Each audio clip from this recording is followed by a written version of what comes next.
So hello hi নমস্কার বন্ধুরা, কেমন লাগবে যদি এই গরমে আমরা আপনাদের কোনো শান্তির জায়গার খোঁজ দিই?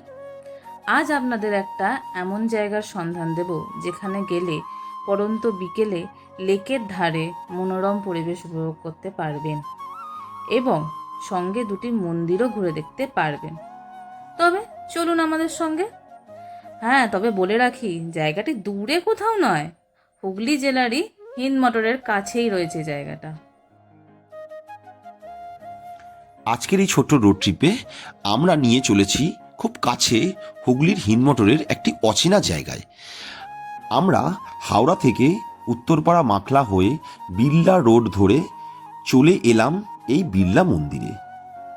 আপনারা ট্রেনে করে এলে হাওড়া থেকে হিন্দমটর এসে সেখান থেকে টোটোতে আসতে পারেন। এই মন্দিরে রাধাকৃষ্ণের মূর্তি রয়েছে এবং খুব শান্তশিষ্ট পরিবেশ, যাতে মনটা একদম জুড়িয়ে যায়। এই ছোট মন্দিরটি দর্শন করে আমরা পৌঁছালাম খানিক দূরে লেকের ধারে আরও একটি বিড়লা মন্দিরে। সত্যি কথা বলতে, এই গরমে এই লেকের ধারে কি মনোরম পরিবেশ আপনারা না এলে বুঝবেন না। বিকালে লেকের ধারে ফুরফুরে হাওয়া খেতে খেতে একটি বিকেল আমাদের খুব সুন্দরভাবেই কাটলো। তারপর পাশে মন্দিরটিতে গিয়ে রাধাকৃষ্ণের মূর্তি দর্শন করলাম এবং সব মিলিয়ে দিনটা খুব ভালোই কাটালাম।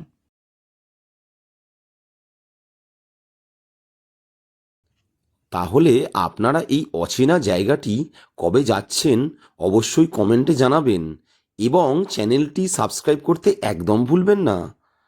আজকে এখানেই শেষ করছি। Thank you.